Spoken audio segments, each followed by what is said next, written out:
नमस्कार, आप देख रहे हैं नेक्स्ट 9 न्यूज़ नेशन। कृषि कानून के खिलाफ किसान आंदोलन के 1 साल होने जा रहे हैं, लेकिन सरकार कानून रद्द करने राजी नहीं है।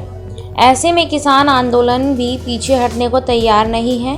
किसान आंदोलन से जुड़े सवाल पर बीजेपी अध्यक्ष जेपी नड्डा ने एक मंच पर बेबाकी से जवाब दिया।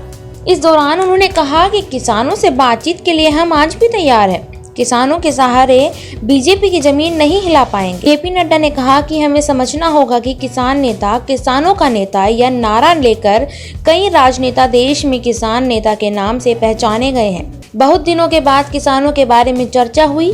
हम मंत्री भी रहे। 22,000 बजट होता था, अब 1.23 लाख करोड़ बजट है।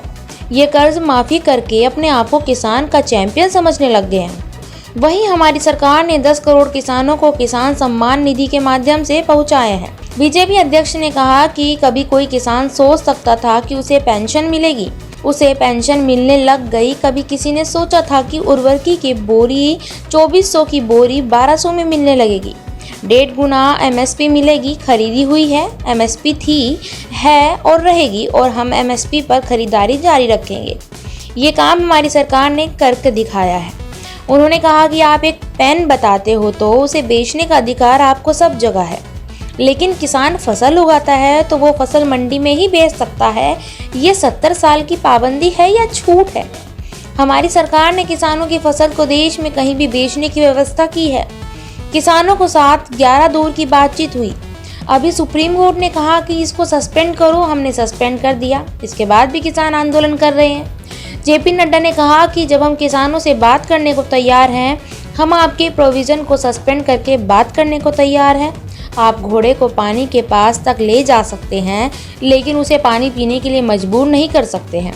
बीजेपी इस तरीके से ज़मीन पर हिलाई नहीं जा सकती। ज़मीन पर भारत की जनता मुंह तोड़ जवाब देती है। उन्होंने कहा कि हम आज भी बातचीत के लिए तैयार हैं। आपकी कुर्सी चली गई, इसलिए आप हल्ला करना शुरू करो तो ये पीड़ा निकल रही है। हम तो बूथ पर काम करने वाले लोग हैं।